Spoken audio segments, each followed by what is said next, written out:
ఉప్పల్ నియోజకవర్గంలో గత 10 ఏళ్లుగా ఎలాంటి అభివృద్ధి జరగలేదని నియోజకవర్గ కాంగ్రెస్ పార్టీ ఇన్ఛార్జ్ పరమేశ్వరరెడ్డి అన్నారు. జిల్లా ఇన్ఛార్జ్ మంత్రి శ్రీధరబాబు నెల 11వ తేదీన ఉప్పల్ రామాంతపురం డివిజన్లలో 44 కోట్ల రూపాయలతో అభివృద్ధి పనులకు శంకుస్థాపన చేస్తారని తెలిపారు.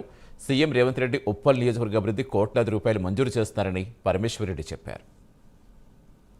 గత 10 సంవత్సరాల నుండి ఈ 10 సంవత్సరాలల్లో అభివృద్ధి ఒకవైపు, ప్రజలకు ఏవైతే సంక్షేమ పథకాలు ఒకవైపు, ఒక అభివృద్ధిలో ఉప్పల్ నియోజకవర్గంలో ఎక్కడ కూడా అభివృద్ధి జరగలేదు. ఏదైతే సంక్షేమ పథకాలలో కూడా ఎవరికైతే అర్హులు ఉన్నారో ఎక్కడ కూడా వాళ్ళకు ప్రజలకు ఈ 10 సంవత్సరాలలో సవితి తల్లి ప్రేమకు గురైంది ఉప్పల్ నియోజకవర్గం.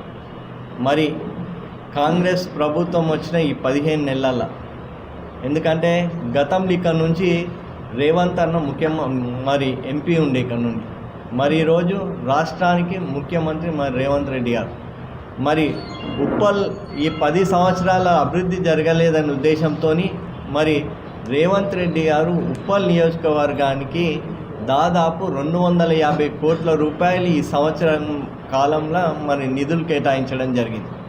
ఇంతకుముందు కార్పొరేటర్లు చెప్పినట్టుగా చౌరస్తాల అభివృద్ధికి కానివ్వండి, అదేవిధంగా డ్రైనేజ్ సిస్టమే కానివ్వండి, ఇలా చూసుకుంటే ఎస్ఎన్డిపి ఏదైతే చెర్లపల్లి, కాప్రా, మరి ఏదైతే ఉస్మానియా యూనివర్సిటీ నుంచి మరి పైన చెరువుకు రామంతపూర్ చెరువుకు వచ్చే ఇవన్నీ కూడా దాదాపు 101 కోట్ల రూపాయలు మరి ముఖ్యమంత్రి రేవంత్ అన్న మరి కేటాయించడం జరిగింది.